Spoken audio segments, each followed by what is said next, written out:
Hello everybody and welcome back to the Chassis Variant series. Myself, Critical Rocket. Here we go with the second of the Loyalty mechs for the Inner Sphere side. We've gone with weight, so we're going to go with the Rifleman next. This is the Rifleman 8D. This was a Fedcom Civil War upgrade of the Rifleman. Favoured, as you can guess by the D, being Davion, because they're all dicks. So this one is quite a departure actually for the Rifleman, where the original had a heavy emphasis on its ranged firepower via its two large lasers and its AC5s.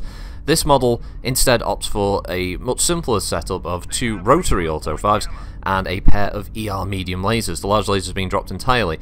The extra weight that this has given has allowed the Rotaries to each have 3 tons of ammunition, which sounds like a lot, 6 ton in total, but you will chew through that quite quickly with both Rotaries firing at the same time. Heat is also an issue. The ER mediums do very quickly overheat the mech while firing the Rotary, so you have to keep that in mind. Basically, you want to be using this as a kind of hit and run heavy in a way. In the middle of a brawl, find a target, open up, fire everything you can for as long as possible. When you hit about 75 to 80% of your heat, you want to stop firing, back off and rotate out and let other people start firing at the targets. Basically, you might not be killing them, but you're certainly going to be annoying the person you're hitting, opening up sections of their armor, and you're going to be forcing that person back, because if you hit them in the front, you're going to blind them with the amount of firepower you're hitting them with anyway, so they won't be able to shoot back. Generally, the effect of Rotaries, as many of us know now, is that it will just force someone to retreat because they don't want to be hit that regularly, that often. So, yeah, the ammunition, as I said, will run out very quickly. Couple of minutes of use of the weapons will almost completely deplete the mech, and you'll be reduced to just 2 ER mediums, which isn't great for a 60 tonner. The other big problem, has an XL engine, so you may want to tinker with the build in some respects. The unique aspect though of this Rifleman is that it's jump equipped. It can't jump very far, but it does have 4 jump jets.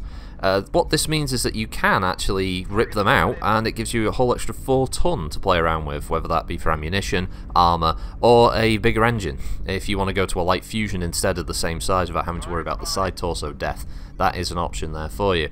I wouldn't say the jump capability is all that important for this mech. Tabletop, certainly, a jump-capable Rifleman is quite a scary proposition, but a jump-capable Rifleman that can't jump very far in MWO, it's not that big a deal. It is unique, but it's not enough to make it a must-buy, for instance. Target destroyed. And when I say must-buy, I mean by C-bills, because obviously these mechs will never be available for actual real money purchase. I'm not sure how long the eligibility still runs for. I can't remember if it still runs till the end of this month or not, but and by that month I mean November 2018. But yeah, it's not a big deal. These aren't the kind of mechs that you want to drop real money on MWO for anyway, because they're not bringing anything new in terms of gameplay. They're giving you nice little sort of caveats or little quirk versions of them, which you'll see with things like the Warhammer 7L and that. So, would I recommend this one for C-bills when it is available in the future? Yeah, certainly. Rotary equipped mechs from the start are, for me, quite rare, so it's kind of a novelty to actually have something that can bring Rotary autocannons.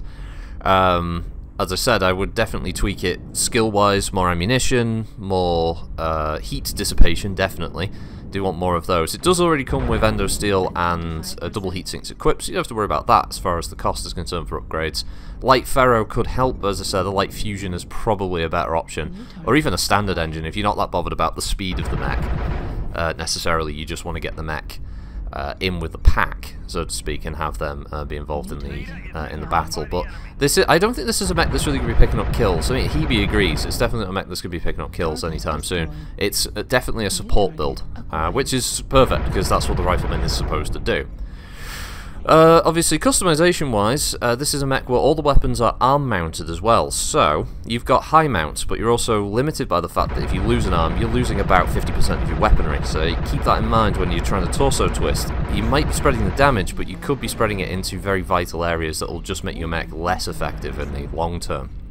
So, yeah, make sure that you, as I said, are not being focused by 2 or 3 mechs. One-on-one, maybe. 2 mechs, yeah, they're going to quickly strip it. Riflemen are not particularly well known for their longevity on the field and will very quickly die. So, yeah, I tried to use this mech here, in this, as you can see in this role, find a target, bear down on it with as much firepower as possible, and then get out. I've taken a few hits, obviously, but it's HBG. It's always a brawl all the time.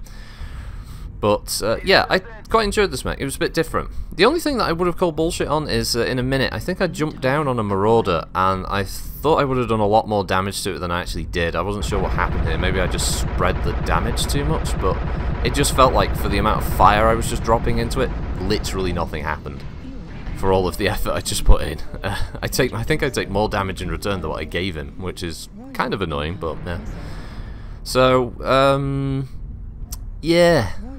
We're out of things to say now about the 8D. Yeah, that's the thing, isn't it? Obviously, HBG still popular. Not sure why. Just is. I think it's just because it's a good brawl map, isn't it? Let's face it. People you either want knife fight brawl maps or really long range maps. You don't want anything in between for most people. There you go. I got killed in the end. XL death, of course. Side torso death. Always an annoying thing. Let's see what else is there in the mech lab to keep in mind.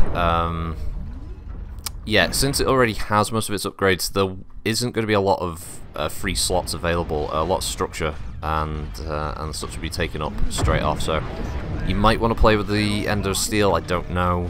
It depends on what kind of build you want to go for. Rifleman, I think most of the Rifleman builds that have been made are going to be applicable for this anyway. If you had something on the standard Rifleman that worked, it'll probably work on here. It's just you'll have the option of jump jets, essentially. Slightly less energy, but I don't think people really use Rifleman for their energy mounts, did they? So, yeah. We're pretty much getting to the end of the round now, so I'll leave it there, I think. Thanks for watching, everybody. Thanks for joining us. We'll see you next week, so yeah. Bye. Bye, bye-bye. Bye, bye, bye, bye, bye, bye, bye, bye, bye, and the bye. There's still a bye. Scoreboard's still there for buying. See you, bye, bye, bye, bye, bye, bye.